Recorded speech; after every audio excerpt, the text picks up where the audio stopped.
A little to the left. About 3 feet to the left, or. There. Yep. Yeah, there you go. Perfect. Thank you. Position, ready? A little to the left.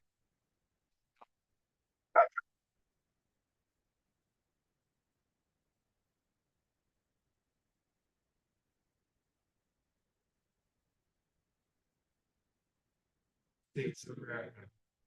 The republic for which it stands, one nation, under God, indivisible, liberty and justice for all. We had that problem. It's really annoying.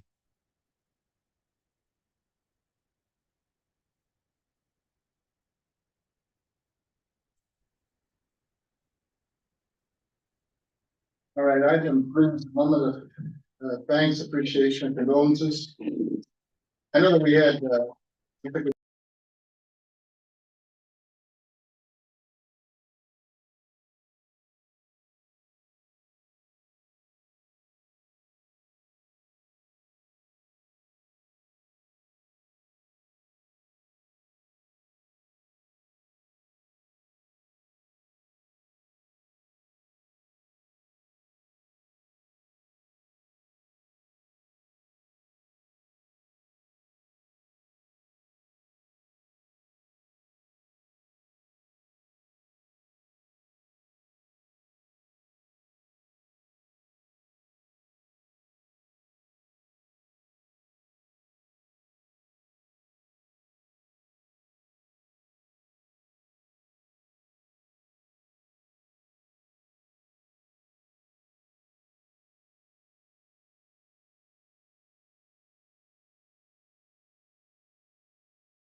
prevention must be a priority to confront the reality that that 1 in 6 boys and 1 in 4 girls will experience a sexual assault before the age of 18. Whereas those numbers change to more than 1 in 3 women will experience sexual violence in their lifetime, and 1 in 4 men will experience sexual violence in their lifetime.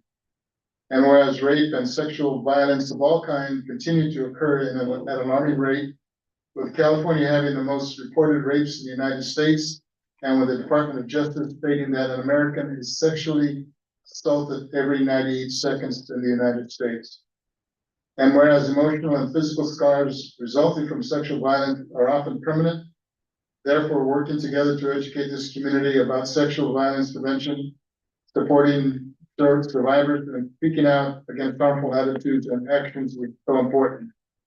And whereas the coalition of organizations exist which directly confront this crisis, including North County Rape and Child Protection Center, law enforcement agencies, churches, healthcare providers, and volunteers from the community that serve these agencies who are helping in the effort to end sexual assault. Whereas prevention is possible when everyone gets involved, increasing education, awareness, and community involvement, recognizing the compassion and dedication of the individuals involved in this effort, and noting that challenges of the victims, survivors of sexual assault, and their families and friends as they struggle to cope with the reality of sexual violence. Now therefore be it resolved by virtue of authority vested in me as mayor, and on behalf of the city council of the city of Guadalupe, we do proclaim April 24th as Sexual Assault Awareness and Prevention Month, and encourage all residents and businesses to participate in a month full of recognition and activities promoted by the North County Rape Crisis and Child Protection Center to increase the awareness of sexual assault and to create solutions in an effort to eliminate sexual violence from this city. So, it's staggering to see, the numbers that are documented in terms of sexual assault. Is there someone here to receive this, or?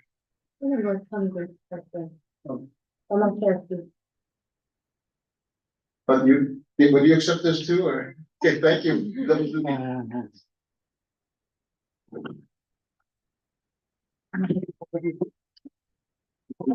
I usually just get told to come. Okay. Glad you're here. Thank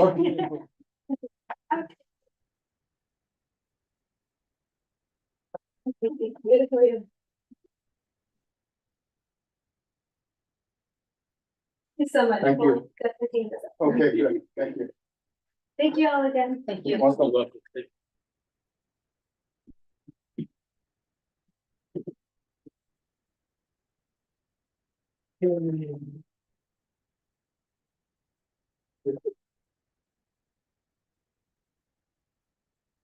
Right.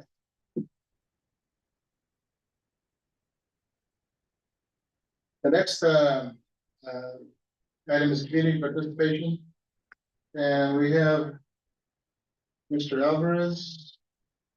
Let's see, you're second, Mr. George Alvarez.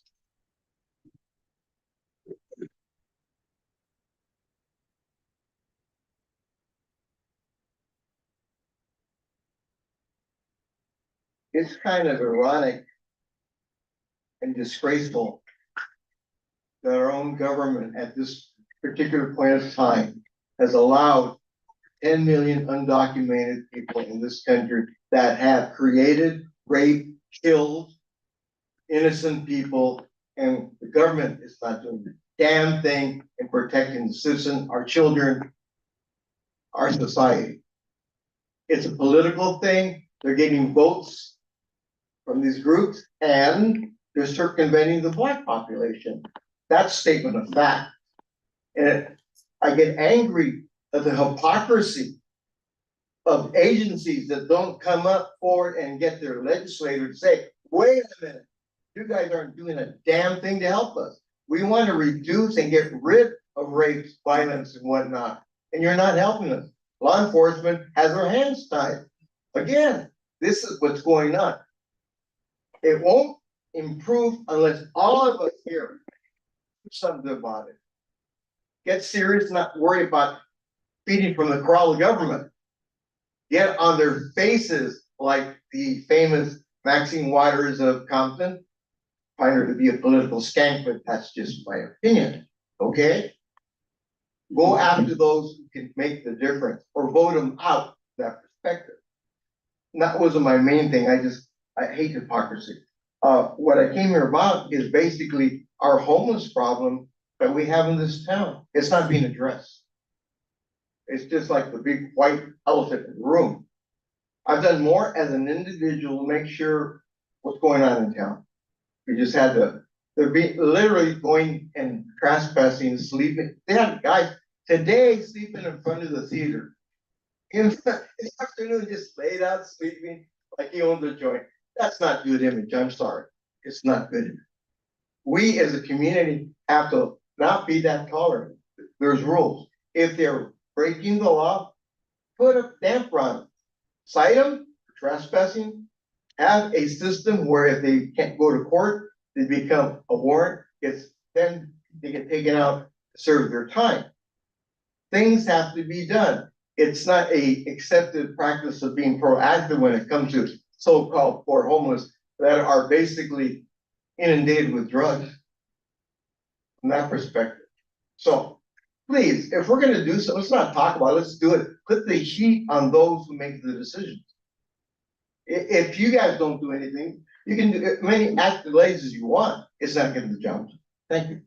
Thank you. Another individual, let me see. Judy Wilson?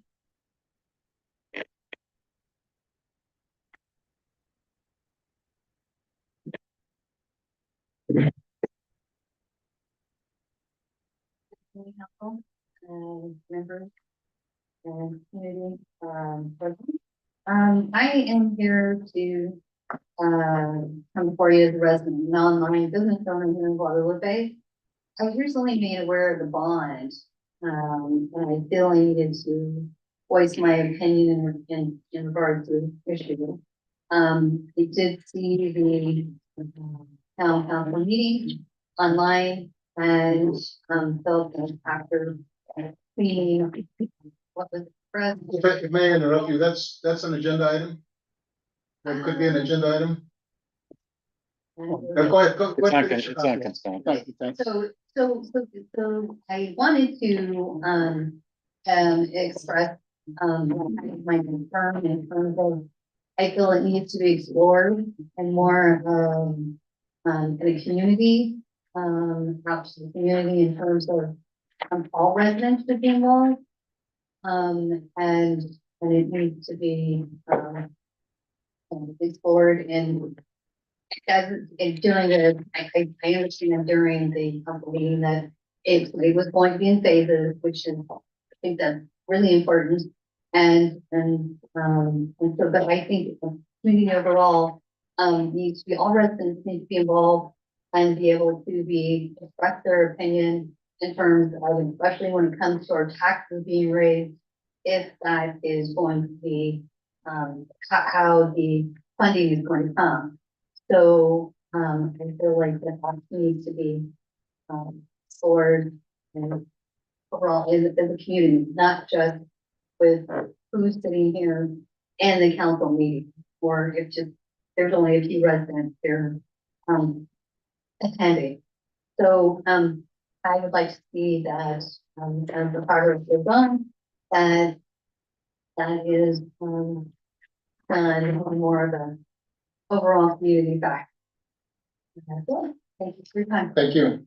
As mentioned, it's on our consent calendar, but I'm sure it's gonna get pulled for discussion, so. I think there's maybe, I have an announcement. It's not a serious one, it's a good one. It's regarding the air pollution control district's giveaway of hundreds of free, they gave away hundreds of free air purifiers to the city of Guadalupe residents about a year ago as part of the Clean Air Room pilot program. Those air purifiers came with replacement filters, and now the air pollution control district is giving away extra replacement filters for free. If you received a free air purifier, now is a great time to replace the filter, ahead of wildfire season. These purifiers help protect against wildfire, smoke, and filters need to be replaced regularly. Air Pollution Control District staff will be here at City Council chambers next Tuesday, April 16th, from 12 to 6 to give away filters. It will be the first come, first served while supplies last. I encourage anyone who has received a free air purifier to come by and pick up a free replacement filter next Tuesday here at City Council chamber. And I think they may have extra, actual apparatuses, so if you need a filter or another unit, or a unit, I'll be here April 16th from 12 to 6 o'clock here. Any other announcements? See any hands up there? We'll go to item 7, consent calendar. Following items are presented for city council approval without discussion. Is a single agenda item. Should a council member wish to discuss or disapprove an item that must be dropped from the blanket motion of approval and considered as a separate item. Is there a council member that wishes to pull an item? I wish to pull item 7E. Okay, Sure, we'll get it in. 7E. any other? Is there a motion to approve the consent calendar minus item E? I make the motion to approve consent calendar A through D. Okay, is there a second?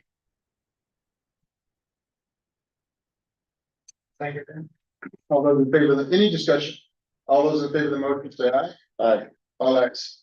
Okay, item E, adopt resolution number 2024-28, approving the professional service agreement with Jones Hall Professional Law Corporation as bond counsel and Wolf Hanson and Company as municipal advisor to assist for the bond financing for the Guadalupe Royal Theater renovation project. We'll start with the council members here. Mr. Costa. Yeah, I'm still looking at it. There's a way we can just continue our project without having to get our community with another bond to their property tax. With this, I know the Royal Theater, the historical building here, I'd love to see it, get everything done to it, but if we gotta take our time to do things, I think that's the best way then to come out with another bond that's gonna hit our residents. We just passed one for the schools like about a year or two ago. That's still my take, so thank you. Okay. I know. Okay, I noticed on the, you might have March 24 again, 2024. Oh, yeah, it's actually the 25th, Right. or year 2025. 2025, yeah. Sorry, it's right. It's really gonna go to, the year 2025 is when you have to, 2024. We have, I know, I'm not Can't the, remember. forgetting those who wish to speak, or just looking at. Some I know. The council, any more comments? I was going to say that I appreciate Ms. Wilson's opinion on the matter that she brought to us. I think the intention is to get the community involved by putting this for them to vote to. We're not making the decision for the bond, we're just making a decision to put it on the ballot for the city and the people to vote on. So I just want to make that clear. It's a good point. It reminds me of a mechanic and a toolbox that a mechanic has. If a mechanic is working on an item that perhaps needs a larger wrench, it goes in the toolbox and gets a larger wrench, he or she. Sometimes that person may not have it in his toolbox, but I think what's happening with the Royal Theater is we're looking at all the tools that may be out there to make it happen without increasing property tax for people. And I wanted to mention, and I see a couple of GBA members here, and you may speak of that later this evening. There's a couple of members here that are on the GBA, but I would like to see what their take is on a formal take on this bond. With that, and again, as Councilmember mentioned, that it's looking at the specifics, so I'd like to drill in to the actual specifics in terms of what it's gonna cost each person or each entity, and it could go to the commercial side, the industrial side, so we're looking at that, the specifics of what it's gonna cost, and residential. You know, the Royal Theater's been here for many, many years, and a lot of people, the recent arrivals, and welcome to Guadalupe, may not have the same, feeling about the Royal Theater as would someone who's been here for a long time. But that doesn't mean anything. To me, it's basically, it's a community, entity. And from the, like I mentioned, the GBA, the reason we have the EDA, the $5 million for the theater was to create jobs. And how do you create jobs if that's, you know, that theater is not finished? And in fact, there's numbers that were talked about in creating 200-300 jobs as a result of that the Royal Theater being completed, as is the second portion of the performing arts side, which is the state money of $5 million. So with that, Mr. Alvarez, you want to speak?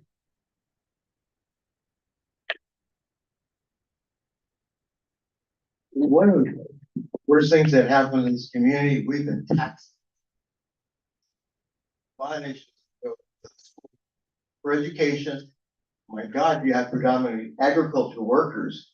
All of a sudden, 3 different phases, taxes, which puts a damper on this particular aspect of what we need for the theater. You only can bleed so much financially. Is there ways of looking?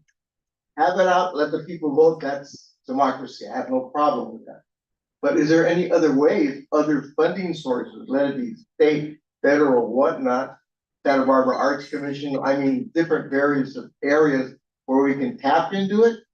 Because at the beginning stages, I heard 10 million. And then it comes down to 5 or whatnot, we lose this.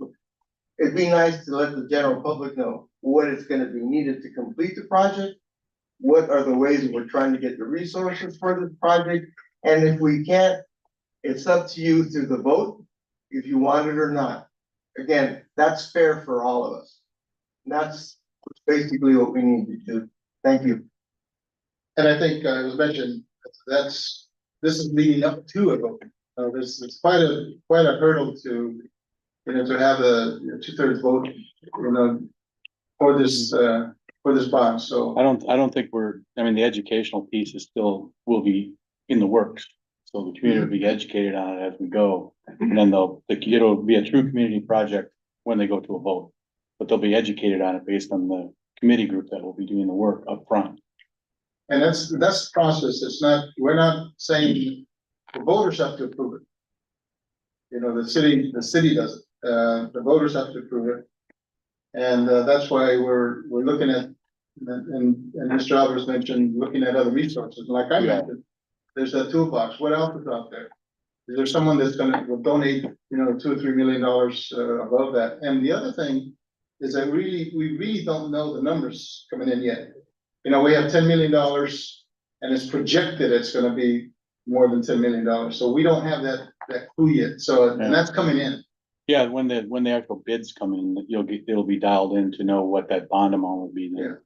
So the timeline is that we get something in process to make sure that if we need $3 million or whatever the amount is, that we have something in place, one of the extra tools to say, okay, we can use this.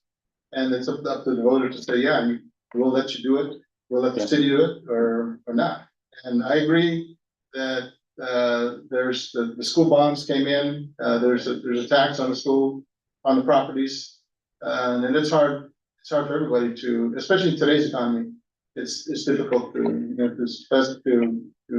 realize. And we're not talking 2 days or a year, or we're talking quite a few. And Mayor and Council, if anybody wants to come and talk to me about what the preliminary estimates are, how it affects the household based on assessed value, I have that information. It's preliminary, but it's pretty good information. If anybody wants to come and talk to me in my office, that'd be great. And again, this is it's not a challenge, but it's opened the door to the GBA to say, because it affects downtown, it affects the business community. And I don't know if that's ever brought up in one of, maybe, Ms. Popovich will be able to. Oops, that's not for me.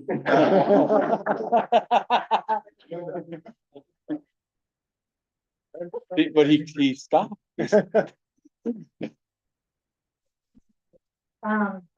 I was coming before you to talk, not as the GBA president. We are still collecting information. And we would like to present our members with that information so they can have a more educated understanding of what this bond will be. So I'm just here as one of Popovich resident, who's been here third generation now, and also as a business owner myself. I'm not in favor of this bond for the fact that we spend a lot of time with community members who are on incredibly fixed incomes. And something that might seem small, like $25 to add to their tax bill, might not mean a lot to some of those in the room, but for others, it makes a world of a difference because of them choosing not to have certain medications in order to be able to save the money to pay for their property. So I've heard a lot of stories like this, or not needing to pay for their medication, things like that. My concern is not how it would affect part of the community, but the rest of the community that is much more fixed income, how it will also be passed on to the business owners who rent. As I'm sure the landlords will not want to just pay that themselves out of their pocket. They will pass it on to those of us who rent from members of the community. And so now our rents will go up, making it even harder to do business within the city. So that's how I see my own personal standpoint. Now, I would love to see in the exploratory that'll happen, because I'm sure that's what's going, is a town hall, like what Caltrans did. I thought that was fabulous. It was very constructive. Community members got to come out and really ask a lot of questions and be engaged. I know I personally loved it. So if we could see something like that, I think that would be fantastic. So that way we could really hear what the community is wanting, get questions answered, maybe get ideas of things that we could do to avoid a bond, other ways to raise money.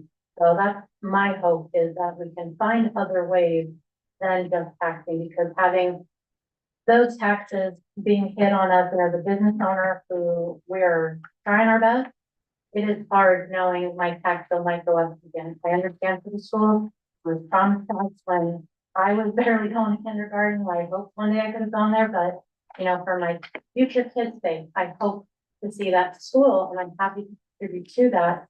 But with the theater, it's what next critical thing is going to come up after the theater? When will it stop? And so we need to try to take another approach before we go to that, because 30 years is a long time to make that kind of move. So I just would ask the council to really take that into consideration, to really think about a town hall and how that can. Thank you, I finished? Okay. One of the things is the city cannot do is actually promote this.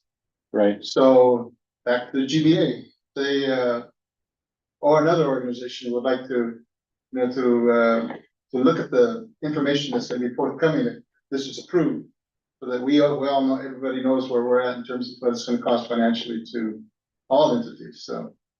And that's where the committee is that's part of what they can do.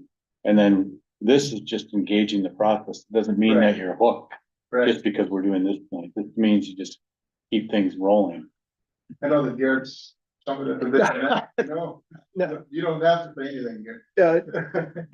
Just two quick questions. Number one, in regards to a town hall, like Belinda mentioned, if the GBA put on the town hall or another organization put on the town hall, is it considered promotion if the city was invited to provide facts? No. So that would be an avenue for the city to be able to be present. That's Yes. and then thing two, Todd, you mentioned about the estimate for the bond, correct? I was wondering what the status was of the estimator for the project. If there's a timeline on when the estimator is going to be able to say, hey, this is how much the current plans are going to cost. Because I think getting that information is going to, I think we've hired an estimator. Oops, we've hired an estimator to do that, so I think we're there. I mean, is there a time frame though on? I when they're gonna- I can't, I don't know what the time frame is, but it's short, it's soon, I know It's, that. it's in process. Yeah, yeah. Then a month or 2 months, we'll have that, and that, you're right, yeah, but it would be, maybe under it. I doubt it. That'd be nice. Yeah, that'd be nice. Process. I think what you're talking about is that if that information that we're asking these two contractors to provide, will have that, give us that data. So that I can get it can be reported to, to the public. But not from the city's perspective. so. Sure. Well, I think to Mr. Alvarez's point earlier as well is that the more information that the city can Sure. push out to the general public, when there's no information, the public's gonna make up their own information. So being super proactive about, hey, this is what's happening, even if what's happening is we're waiting another week or two to get more information, then the public at least knows that, hey, this is. And we're in the process of developing it, or they're in the process of developing a committee group. So like I said, we have to have almost like an arm's length transaction. So we're just factual. So the group's being formed right now. That can then push Yeah, out that and in fact, information. we don't know the actual, We don't know the people. but that's why we're looking at these two corporations to bring that to us. Doing the legal side to make sure everything is gonna flow through if it goes to vote. And then on the, looking at the monetary issues, what it's gonna cost people, so that we can, that the public can make an intelligent decision on yea or nay on that one. So, and again, it's gonna be a stretch to get it approved, but we need to know. And And there's, again, it's part of the tools that we may have. and there's two factors that factor into the cost. One would be, let's see what the actual cost is. And two is, what's the overall assessed value of the city and how does it affect each property, 100,000, 200,000, 300,000, 400? We had that preliminarily, but that's gonna get more dialed in on both fronts. And I appreciate Belinda's Yeah. need to hear back from the members of the GBA instead of just making a statement first, so. And I saw a hand go up. You wanna come up? You gotta come up here. Can't be an incognito.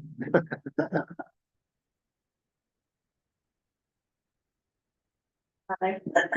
Mayor Bailey, I just have a quick question about the committee you were talking about. How is that committee being chosen? And do you know like more about what the committee members are gonna be on it? It's not us choosing it, it's very preliminary, I don't even know names at this point. Thank you.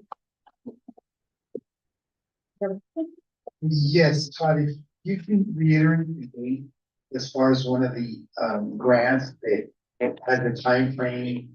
Yeah, so there's two grants, there's an EDA grant and a California Arts Council grant, and they're both together.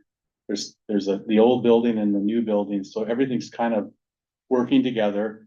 But the very earliest we have to start construction is March of 2025.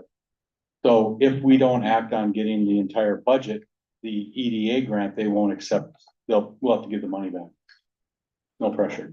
But I mean, it's just that they have to know that it's fully funded, And the total of that EPA grant is $5 million, $5 million. and the other grant's roughly $5 million. I have a question. If we move forward with it, then we will get presented with the findings, and then will we get the opportunity again to move forward? Or is it once we move forward with it, kind of depends on. I think when we move forward with this, that means the wheels will start chugging, they'll start putting together the ballot and all that information.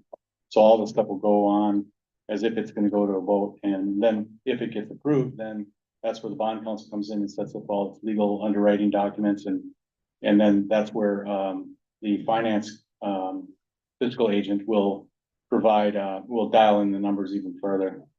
But we should have a better number on a better idea of what the numbers will be even well before that. Also, what is the deadline for that to be put on the ballot? Do we have a guesstimate on that? So it's the normal timeframe for putting any, like the candidates statements and stuff on the ballot. We've done that before. I don't know the exact date, but it'll come before you in June. Your question is, if you approve the contracts, the actual contracts, because you've already kind of approved the money. But if you approve the contracts, they'll get the work done and then they'll bring it to you. And then by then the committee will have done some work. You'll know some more information. You'll be able to make an informed decision whether to put this on the ballot or not. That's right. You are not committed to putting it on the ballot if you vote yes in favor of these agreements tonight. So, and then after that, of course, it'd be left up to the people. And then that information would again go to the public to say, this is what, the consultants have come up with, then it will be, we're gonna get feedback. And we're getting it now. So that we can make a decision to move forward or not. So, but we need that data as does the public. I mean, when that committee gets developed, I can certainly pass on the fact that the GBA and others would like to see a town hall. I'm sure that can be part of it. Any further comments from the council? Anybody else out there? I see another hand.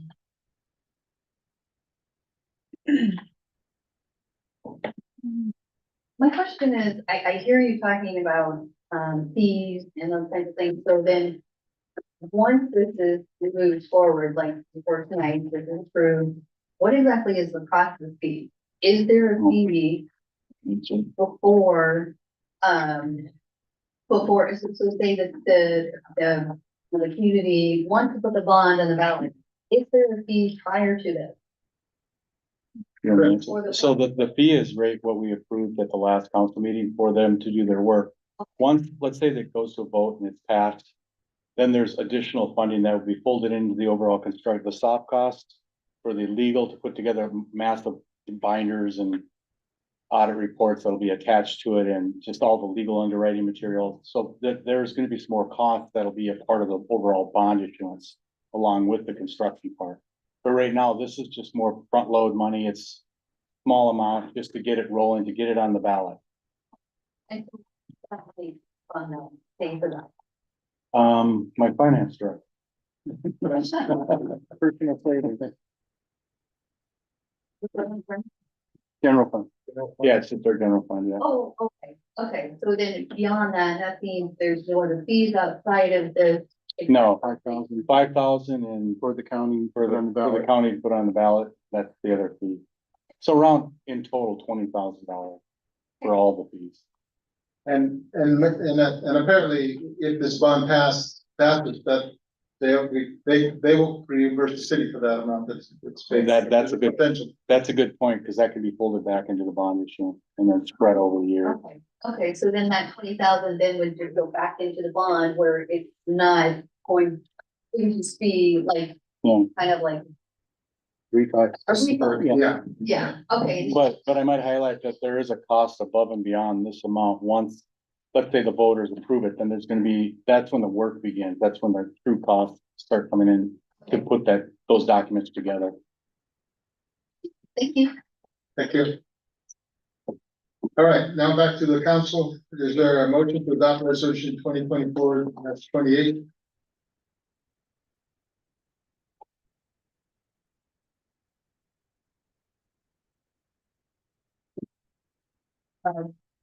Okay. I will make a motion to do that. All right, there's a motion to adopt resolution 2024-28. Is there a second? I second. The motion is second, any discussion? All those in, let's have a roll call. All those in favor of the motion, roll call. Okay. Councilmember Costa Junior. Councilmember Roberts. Aye. Councilmember Hernandez. Councilmember Burnett. Mayor Julian. Motion passes. Thank you, and thank the audience for that. For your input, and we'll go to management reports, city administrator report. Information only. I'll try to be quick. There's quite a few items. Thank you, Mayor and Council and public and staff. So, in my report, you'll notice there's some pictures of a new transit shelter on Obispo. I don't know if you had a chance to look at that. And Rudy and Juan put that together. The senior center project was applied for. It's an earmark. So that made it into the fray. I'm also looking at the idea of a library grant, working with Townsend. We don't have a spot, we don't have anything, we're just looking, there's a specific grant called the California Building Forward Library Grant Program, so. Currently it's closed, but we're looking to see when that's gonna open up. Highway 166 and Black Road construction, SBK team wants to provide an update at the city council in May. I think first or second meeting in May, I don't know yet, but it's coming. Escalante Meadows has a site walk invitation, for those here, May 8th, followed by a site walk at 2:30. Everybody's willing, if they wanna go, they can. The Safe Routes to School grant, there were 5 grants, which Guadalupe was one of them. Buellton, Lompoc, and the county had 2 grants. All those received full funding. There was only so much money to go around. They didn't fund ours for the Safe Route to the School grant because they fund it to the school, not really around the project. So that's why they viewed that as not fundable. However, there was some excess after the fully funded projects were funded. They're willing to give us 105 of the 480,000. Originally, the amount we thought was 680,000, but then when Jeff here, our engineer, put together the estimates, that's what determined the grant amount of 480,000. So instead of turning our cheeks, we're gonna look for ATP funding, which he's familiar with, and we're gonna work together to kind of leverage the 105 with that. So hopefully we can get that. Just to let you know that the climate action plan, that's part of the process and need, it takes 10 years to put together, or we have to have it done in 10 years in our general plan that was approved. We thought the Bren program, the master's program out of UC Santa Barbara would fund that and have their students do it at a really reduced rate. Well, they decided not to, but now Cal Poly's gonna on board to do it. So I'm not sure if there's some type of fee, but the climate action plan is an expensive component that the city needs to do. Evidently, just to let you know, Chevron, we applied for, every year we apply for or give them a memo on the needs that we have because of the trucking that comes to town. They reimburse us or pay for some of the, traffic, et cetera, safety issues for the city from the standpoint of public safety and also public works. So every year they give us a stipend of 90,000. So we submitted that. That was in the queue. But also they were asking me again, if council wants the tour on April 25th, out there, you can let me know and I'll let him know. And Jeff Moore is his name, and he could provide a tour for that, for the council or anybody else.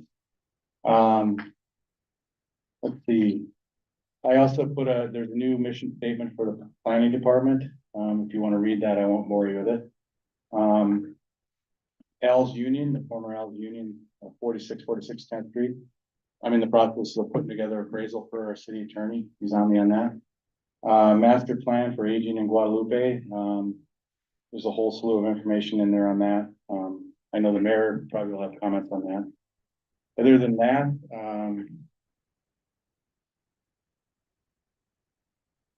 that's about it for my report. Thanks. Okay, any questions on? Mr. Alvarez, you have? Okay, you'll bring it here first. My question is, where they put that bus stop? Are you gonna move it? Is it in the way?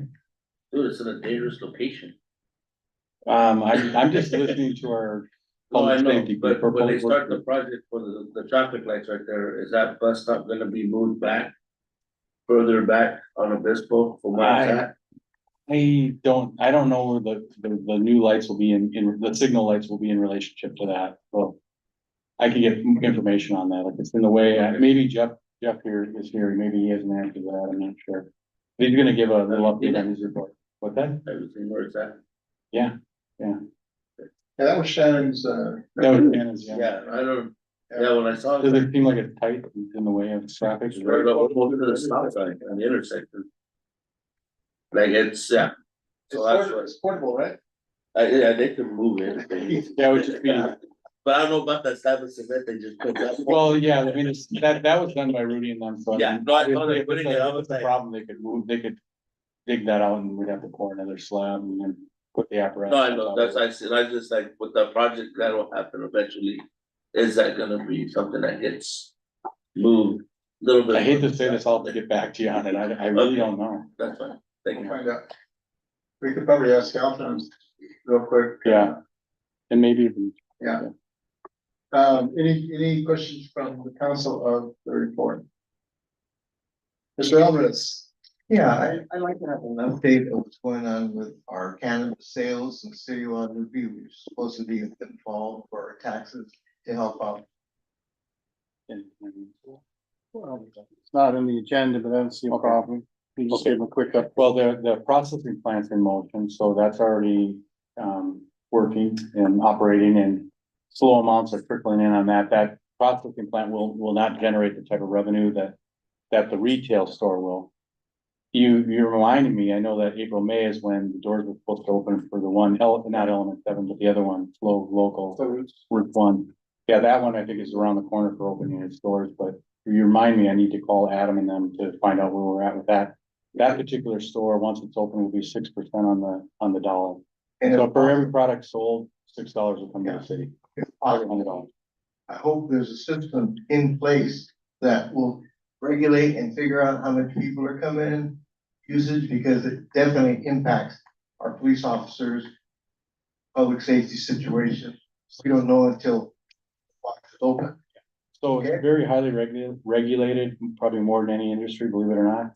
It's the work that took to get this up and running is gonna it required a lot of analysis, security cameras, et cetera. HVAC systems that are, My concern is the impact of City of Guadalupe.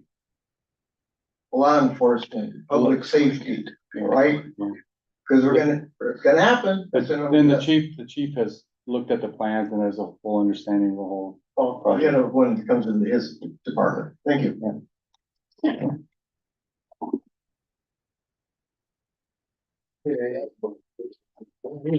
After the question, we'll go to item 9, Director of Public Safety. I make Mr. Mayor, City Council. Questions? Oh, Mayor. Yeah, he's up, you're up again. You should have a seat up here. I try not to. Very. I've discussed the homeless situation. I've talked with the chief, I've talked with the county, in dealing with it. Again, the problem here is there's no solution to the problem because no one wants to define what they're gonna do if we get problem. Standard norm right now is that if I call for a homeless person laying on the ground and whatnot, we comes in, does a check, assessment, and if they're acting weird, we call Santa Barbara County, which is a joke. If we're lucky, we get a Zoom, a so-called qualified shrink or whatever. The only problem I see here, when we allow that person to stay, even though he's acting radically, it becomes a liability factor on the city because the law officer let him go under the auspices of the county. You wash their hands, the homeless person here, and if he hurts somebody, the person who didn't do their job is the police officer, not in fault by the direction of the county. We should by now have some form of system that guarantees we're not gonna be liable if it happens, someone hurt. We have a guy here in town. Screams loud in your face, people, whatnot, walking all over the place. Okay? Do we have to wait till someone gets hurt on this issue? I don't think so. So I'm just saying, what can we do to prevent anything happening? We should have a communication within mental health. Now, another thing that I need to know is dealing with abatement.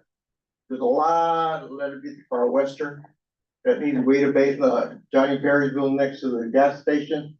We don't have a consistent pattern of abatement, again, under the auspices of public safety. That, again, we hear public safety and whatnot, what are we doing to make sure their systems are clean, the offices are clean, the yards are clean? Where there's not gonna be no fire involved? it does happen, that's my concern. Basically, have a good day. Thank you.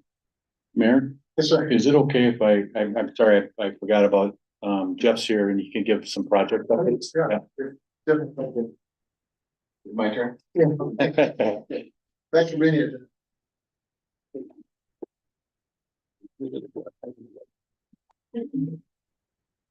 And City Council, it's a pleasure to be with you here tonight. So just to give you an update on, there's a lot of things happening in the city of Guadalupe. There's a lot of money available for public works types of projects. And just to give you an update on some of the things that are going forward, today I met with Caltrans regarding the downtown improvements and all the ADA improvements. There was probably about 20 Caltrans people on there with me, so it was quite an adventure. But we're trying to get things straightened out, get them going in the right direction with goal bouts and where we want stuff. So, Fine, you, I'm sorry. okay. Also, we have started design work on the Amtrak station, the transit hub. We received the Clean California grant, and we've hired a surveyor who completed all the survey work, and now we're starting a preliminary design for the improvements that'll be going there. Central Park, I met with the designers on Thursday last week, and they are in the middle of their design. They're about 30% right now. And I think they came to the Parks and Rec pretty recently, or they will be. Design work is also going on the Leroy Park Phase 2. That's going on. Also, we're continuing design work on the improvements that are going to be at the Three Obispo site where the water tank is for our electric charging stations for bus and also for fleet vehicle. We're kind of on hold for Highway 1 lift station. There is almost a year procurement on the electrical facilities for the equipment that's needed for that. So the funding agencies, we received a grant for that. They are aware of the timeline that we are on that.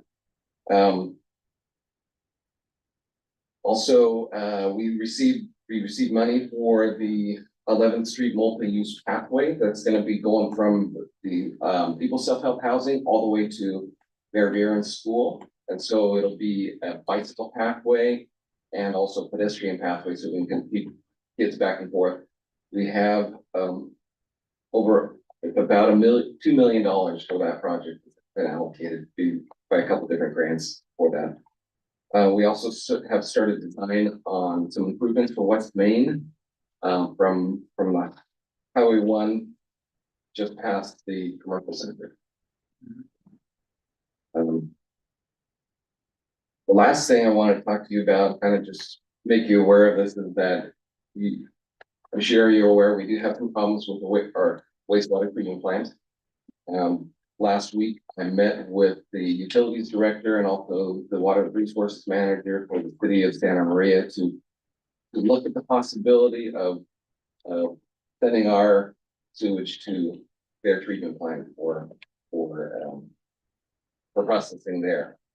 And the regional board is encouraging us to look into this. And we are applying for a planning grant that will allow us to look into what it would take to move our septic or all of our sewage system collections and have it treated in Santa Maria. And it's a lot easier for the treatment to happen at these big plants than it is at a small plant. And it would save, I think, in the long run, the city a lot of money. Yeah. And there's a lot of money available. The city of Guadalupe, of course, is considered a disadvantaged community and a small disadvantaged community at that. And there's a lot of state money available for not just planning grant, but also for the actual construction of that collection. So we're moving forward on there's a lot of projects going on. And kind of hard for me to keep them all moving forward, but we're doing the best we can with the resources that we have to keep everything moving forward again. But if you have any questions, I'd be happy to answer. Any question? I have a question, but if you can open open up on the actual collection, what kind of issues we're having there? So, there are multiple issues that we're having currently. The treatment plant has been some serious upgrades. The Biolac system, which is what treats the sewage, is not functioning properly. Unfortunately, it hasn't been maintained properly for a year. We have, put together a budget so that we can get our lagoons, our wastewater treatment plant lagoons dredged, and also get that aeration system repaired. So we put aside, money that was previously earmarked for the Pioneer, for the lift station at Highway 1. Since we got a grant for that, we have diverted that money back to the wastewater treatment plant. But even if we make those improvements, the way that our treatment facility functions is that we, sewage leaves the plant after it's been treated through a trench. It's picked up by some pumps and then pumped to a spray field where it's discharged. The spray field is not big enough, so if we want to continue using the spray field, we're gonna have to expand the spray field. And expand the leaks that we have, so we can do that. Right now, as the effluent leaves the wastewater treatment plant, there's a lot of cattle in there. And the cattle are going through the ditch, and it's supposed to be at a higher level of treatment before it can come in contact with anything. So there's just several problems that we're having out there at the plant. The regional board is working really close with us and trying to help us through it. Thankfully, they understand the issues and they're being lenient with us. They could easily start levying some fines if they don't see that we're making some. But it's an aging plant. It's an old plant. The new state regulations require a higher treatment of waste that the plants just cannot do. Now, Santa Maria is in the same situation, but as a bigger plant, they're gonna have to. They actually hired Carollo Engineering to plan out how they're going to change their treatment facilities.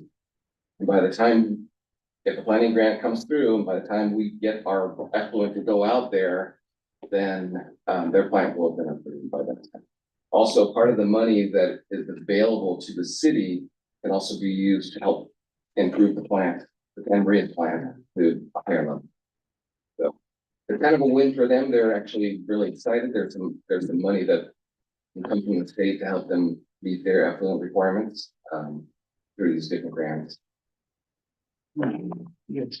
And there will still be a need for jobs on our end, even though there's a force main pushing it, and there's a planning grant, of course, but it'll probably be a 10-year build out. Yeah, we're looking at least 5 to 10 years before we're at that position, but we need to start planning for it now, because the plant is in really bad shape. And if the prevailing winds are right, you probably can snow it around. And regionalization is a better way to go. It's more efficient, economies of scale. The regional board is really pushing for a regional plan where smaller communities send them to a bigger plant where they can handle the processes easier. And basically, we would just be a customer of Santa Maria. So they would collect our sewage, and we wouldn't have to run a wastewater treatment plant. We would still have to have collection guys here to maintain our system. So that be a truck or we? No, there would be a pipeline. Or So it's approximately 6 miles from our treatment plant to their treatment. So it's actually not very far.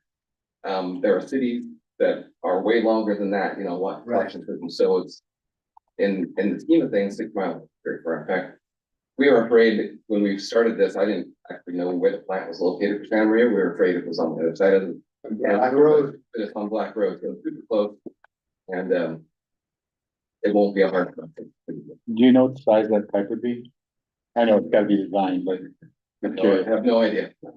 It'll be a large force main. Yeah.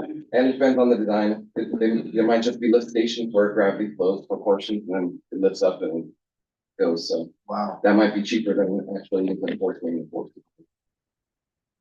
Jeff, Thank you. Sorry, just a quick Here you question. go, here you go. Sorry, quick question. You had mentioned the ADA sidewalk project, and we reached out to Caltrans to get an update, but haven't gotten one, so it sounds like you did. And we've been inquiring about the inclusion of conduit for broadband under the sidewalk. We were told last year that we would be able to have that discussion with them prior to 60% build. At the town hall, we were told it was probably closer to 90% build, but they hadn't confirmed that. And we have not heard anything back from our inquiries. So I was wondering if you had any sort of update. That's a good question. So, there are a couple different projects that are going on through the downtown now. There's the ADA project. There's also what they call CAPM, which is their pavement project. And they have told me that there is, some regulations, state laws that have come out that they have to be able to provide a conduit through town. So they'll be looking at those connections, through the downtown. Now, did that answer that question? That's more information I've been able to get from Caltrans, so thank you. Where they are in the design process, it's still kind of a moving target. They thought they were closer to 70%, but during our meeting today, it was clear they're not. So, but they do have some funding deadlines on their end as well, so they're moving to try to get the plans to a higher state, that they can bring them back to me and I can discuss them with other people in the community. Yeah. Thank you. I had a question on the train depot, and I mentioned it earlier, if that boost is gonna stay there. I have no idea how the who's got there. Yeah, we don't get that. Well, the caboose was circa 1959, and I think there's a lot of desire for it, but actually, I think the plan is designed to where that's gonna be removed, just because the space is tight and for all the parking and the electric hookups and whatnot. I believe in talking with Shannon back in the day, a couple of years ago, that's to be moved. Now, I don't know how it's gonna be moved, Or but just move it across the street to that, to have that, section of train. but I do know that there's a lot of interested people that like surplus property. Well, the thing is, it's not functional. Right, right. I think there had been, You may know, run from run. Yeah. right, I believe that there had been previously some discussion about if the city were not going to use it. I believe there had been previous discussion that if the city wasn't going to use it, then the railroad who gifted it initially would, Okay, back. something like that. I don't have details on that. That's just, but I think that would make sense. There's interested people. So we'll be happy to get rid of it. It kind of blocks the view. Yeah. It becomes a safety hazard, I think, because it blocks people being able to see Right. what's happening there. So, and sounds like it was a part of the original project. Like I said, we are trying to dig into what was the application, what was the actually. Okay. But do you have a place for it to go or something that wanted? Scrap metal is normally Sure. And we can, I'll get you in touch with the owner of the Santa Maria Valley Railroad who will have information. And one last question. Not sure if Gary touched on it, but we had our discussions in the workshops with Caltrans. I think major consensus was at the bulb outs. Do you know what Caltrans is saying about the direction of that? But we had quite a discussion about that today, and I told them that their plans are showing them bigger. And I told them there's zero chance that we're gonna want them to be bigger. So as far as the footprint goes, Caltrans still wants to have them. And in some ways, I do agree with them if they're redesigned so that they actually function properly. Right now, they're so short, you don't even really see them when you come down the street, right? But if they were to come out a little bit further and a street tree was placed there, something that had a nice big canopy, something that could actually grow up, I think that would be a real benefit to the downtown area. currently the trees are so close to the buildings because of the width of the sidewalk that they can't grow very big. So if we had some of these bulb outs that had trees in them, I think that would be super helpful. But that is the way that they're going. I did have quite a discussion with them about, we would prefer that if there's gonna be bulb outs, that they're at the corners instead of in the middle of the blocks. Yeah. It's a discussion. I told them what I thought and how I felt about it. I know it's a I community. do have one last question. You got him now, man. Yeah, I got you here. So I'm gonna, you're probably tired of standing, but, there was a lot of discussion about the speed limit there. And, you know, there was, proposed.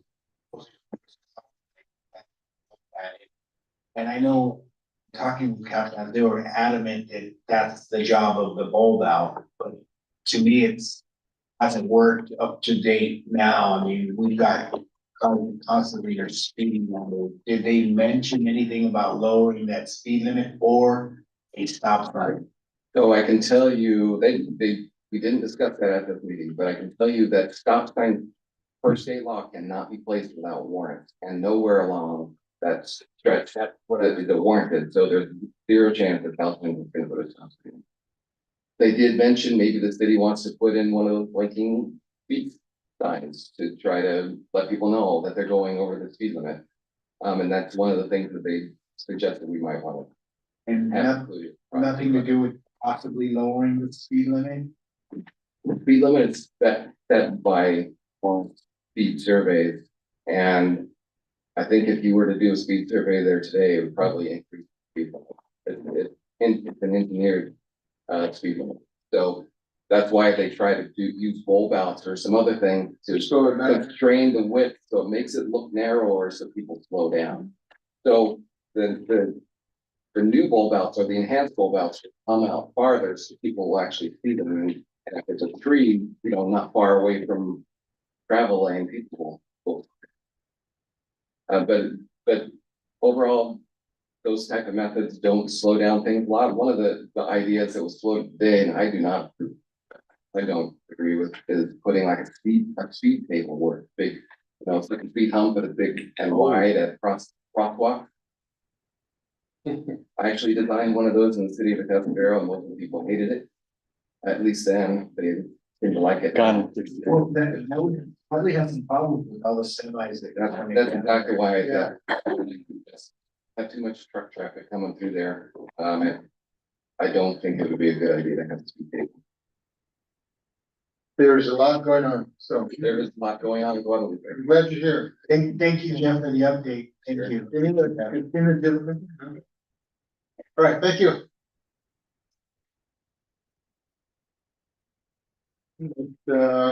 Next item, Recreation Services Manager. Anise. Hello, thank you.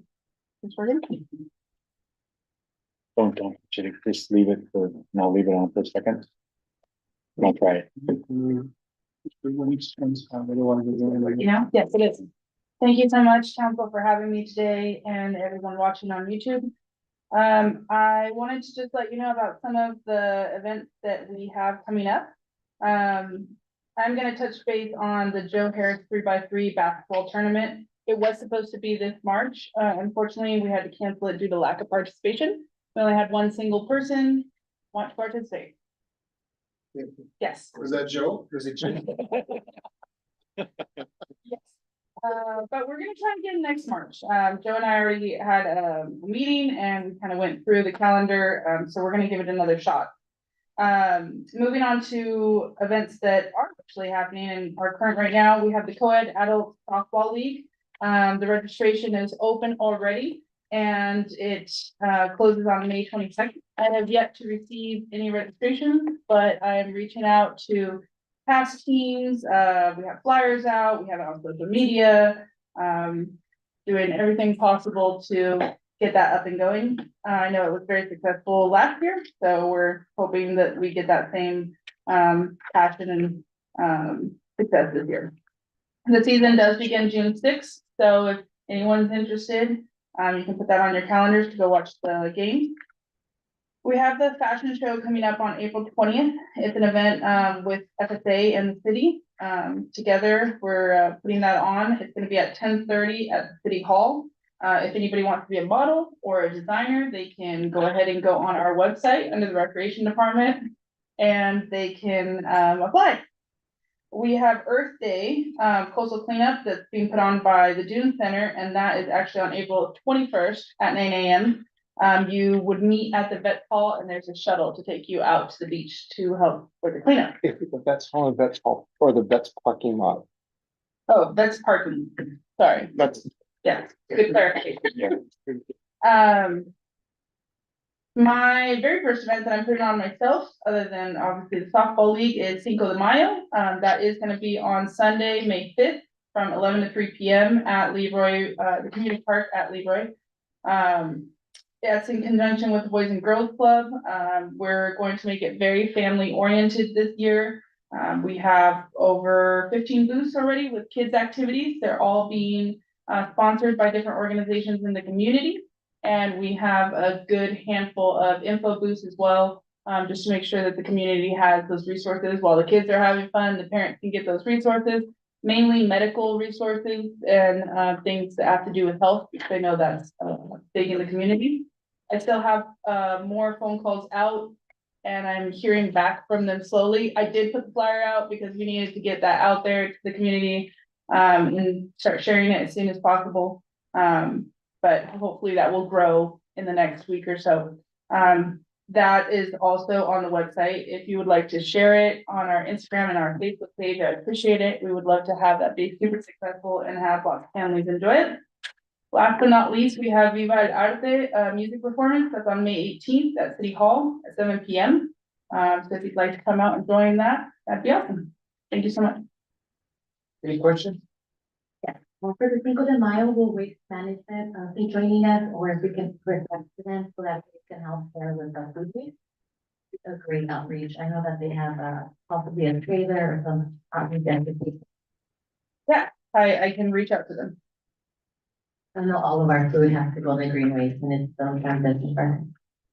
Okay, thank you. Okay, item 11, public hearing. Measure A local program projects. Are you have other?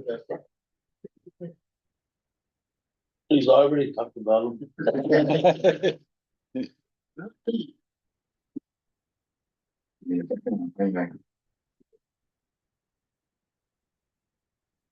Thank you.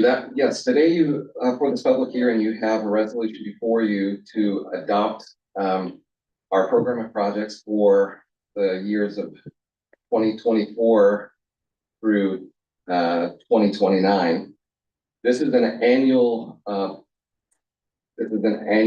event that we have here. We have to approve these.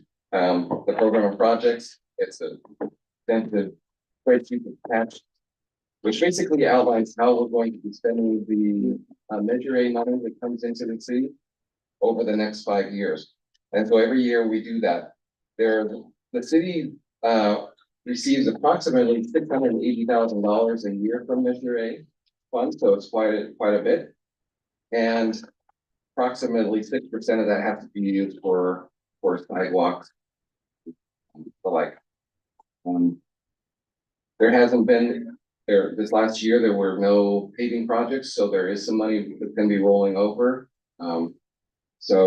We'll be able to fund between that and our gas tax. We will be able to fund some road projects going forward. But the recommendation is that the city council approve the resolution, and once it's approved, then it will go to SBTAG for their approval. Then that's the way we receive the money. So this needs to be a public hearing. So, and it's 7:20, we'll open it up to the public.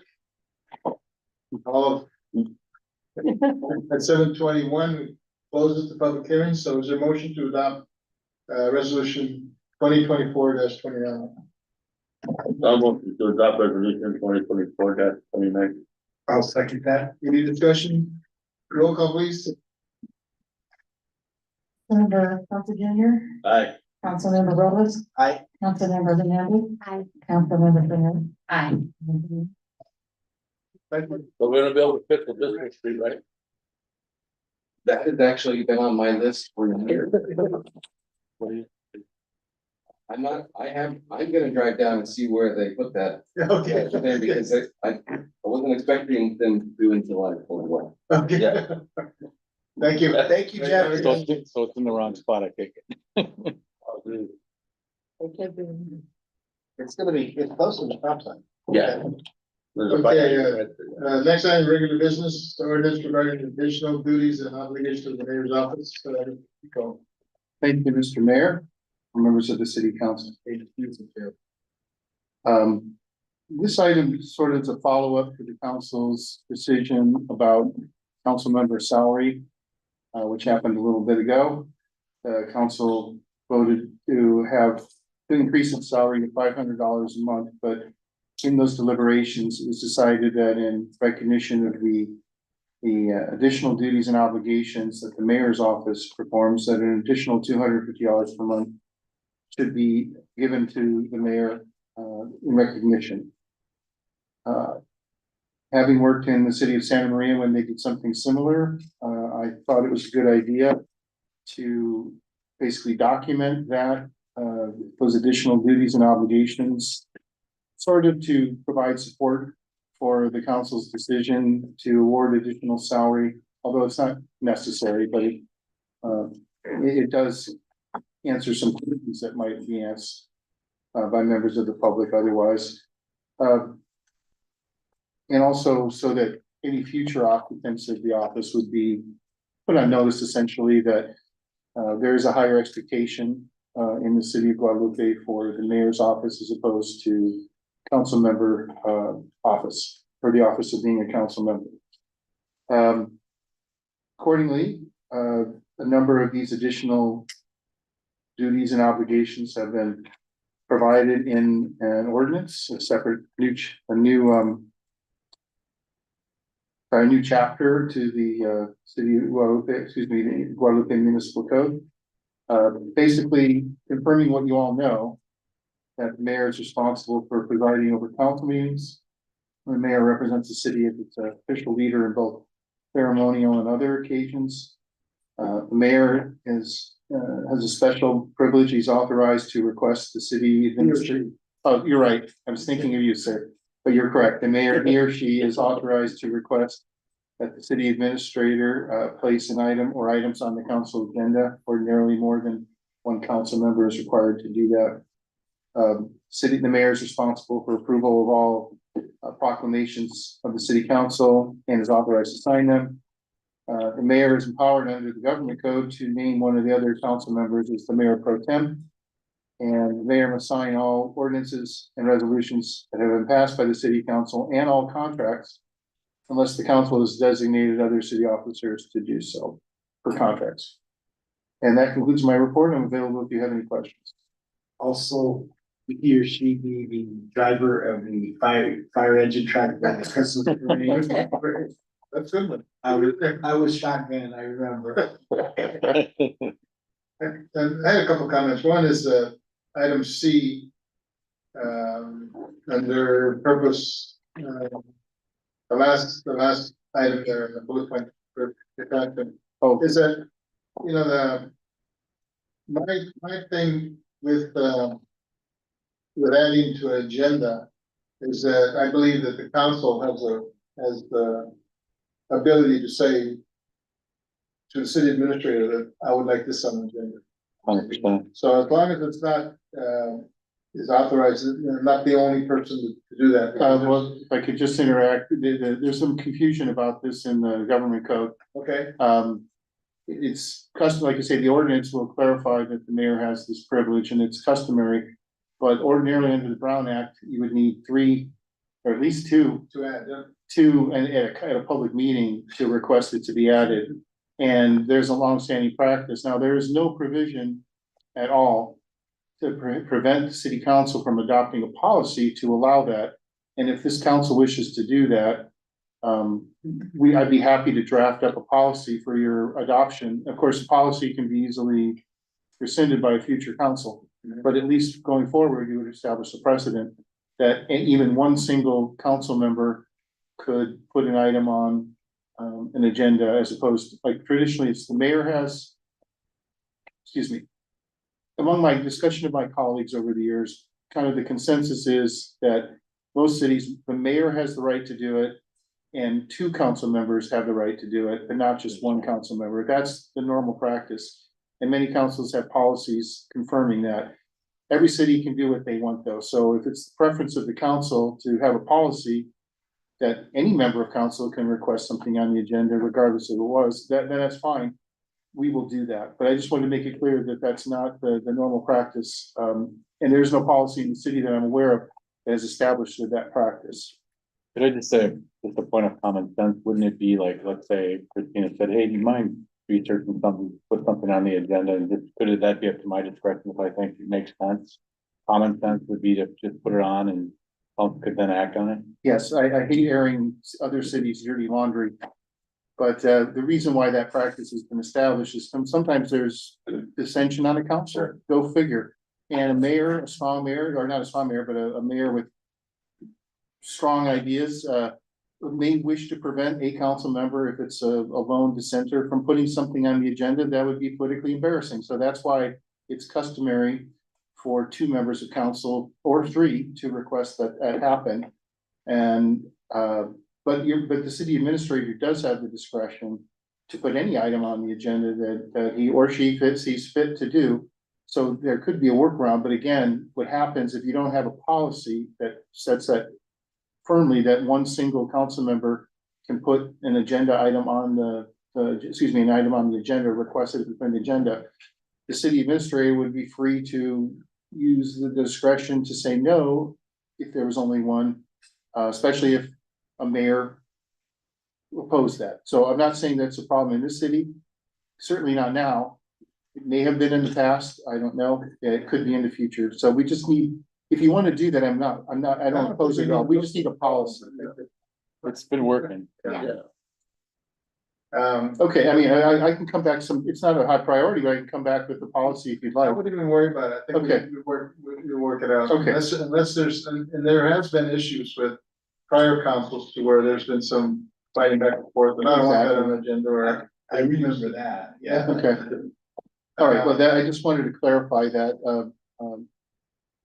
and get direction. Thank you. Just historically, most of the, like SDCAG and all these meetings that the cities go to, it was interesting that, they publicize all these things, and we had a meeting at the county building, and there's a meeting at Santa Maria City Council because they were on the chambers, because the Centennial Center was being fixed. And so there was three mayors at the Santa Maria City Council, and I was at the other Centennial Center. And what was glaring was all of them were gray hairs. And that's what happens, is that there's all of you are working. I'm the only one that's not. And perhaps the new mayor that comes in, should that be, then what happens if that new mayor is working too?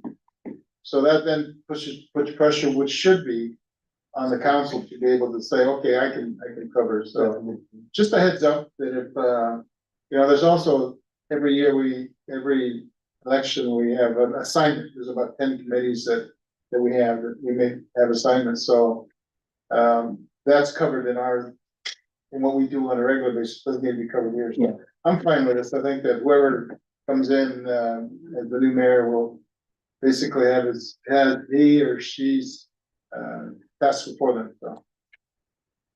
So is there a motion? Adopt ordinance. I want to adopt ordinance 2024-518. Second. Any discussion? Roll call. Please. Councilmember Trump Jr. Aye. Councilmember Robles. Aye. Councilmember Hernandez. Aye. Councilmember Burnett. Aye. Mayor Williams. Thank you, Bill. Thank you. All right, item 13, future agenda items.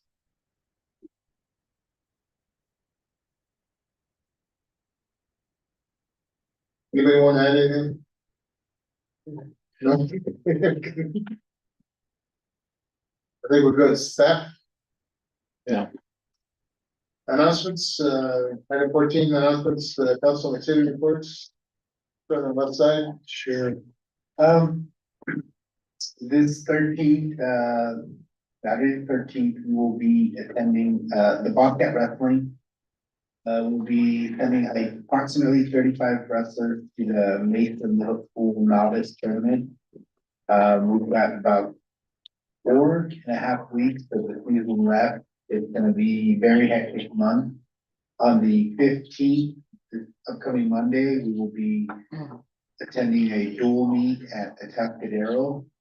17th, Wednesday, we host our first duel here at City Hall. And then the following Wednesday, also hosted here at City Hall against Paso. And then we have Mackenzie at Mesa, and we have one more Laguna on May 1st coming to Guadalupe, the rest of Mackenzie. So we've got then we got league finals. Unfortunately, May 5th. On a Sunday. What time? We'll probably weigh in the kids probably at 7:30 in the morning and then start wrestling around 9:30, 10. When does it end? That's the finals. So last year we got, our first year program. The only reason we didn't win because we didn't have the numbers that, some of the bigger schools had. But we had like 6 of our wrestlers take like first place. So we had Red Stellar Raptors, we don't have the numbers. Now we're close to 45. We got grade checks coming out, so they can float around a little bit. So where's that gonna happen? Oh yes, the finals tournament in Cinco de Mayo, Rigetti's gonna let us host that tournament and, they're gonna run it for us. And, that'll be like I said, pretty much an all day event. So that's a beginning. That's at Rigetti High School, yeah. But if you guys wanna come and watch some wrestling, watch your kids compete, it's gonna be great. We've got a lot of up and coming girls that are tough as nails. So. Pretty cool. Good. Everything? Oh, nothing for me. Okay. Stina? I wanted to share that the Creek Conservation has developed a free summer day camp for students that reside in Bolupi and Santa Maria. It's really their efforts to get kids outdoors. There will be a 3 1-week session serving 10, 6 to 8 graders students each week. They're looking for 30 students. If anyone wants information, please let me know and I can send them an email. I also just wanted to share, I know that healthcare has been an issue for many, but I did find out that the Children's Resource and Referral has opportunities for alternate payment program, and they have a website where you can find more information. This Friday, the Kiwanis Club of Bolupi will also be hosting dinner fundraiser, as well as a cornhole tournament in both Maria. All their funds, proceeds come back to benefit the city of Bolupi. The one is dinner? Good. They have a barbecue tri-tip at Mackenzie this Friday. What about your handbook stuff? I also joined the Allen Hancock College Foundation Board, which I'm really excited. Their goal is to get college for all. And as an alumni from Hancock College, I did not believe college was for me. I want to allow others to know that college is for them. No, 2 things. One is we had food bank, last Thursday. In the rain. And he made a rain hat, so we're good. Cardboard, man. There's 253 people that came through, 253 families. And what I do is I take, where we sign up, there's 4 binders, all wet. All the binders were wet. The storm that came through and just nailed everybody. That it was a great event because there's a lot of people that were served and they were surprised that we were still out there getting wet. So it was supposed to rain that night, but it rained like about 11:30 o'clock, and it just poured. Thank you, city staff for, for being there. Also, I just wanted to mention, this past Monday, had a group of, Maria Prado's class, fourth grade class. We had an actual vote. Well, they're doing social and civic studies. And, there were 17 kids that were here Monday, and the plan was to make, to get them aware of what the process was for elections and for voting and everything else. I met with them a couple weeks ago at their school and talked about what the role of a mayor was, and then they asked if we could come to City Hall. And they actually voted, for city council members, and we were all eliminated. We were all eliminated. They actually, we had them vote.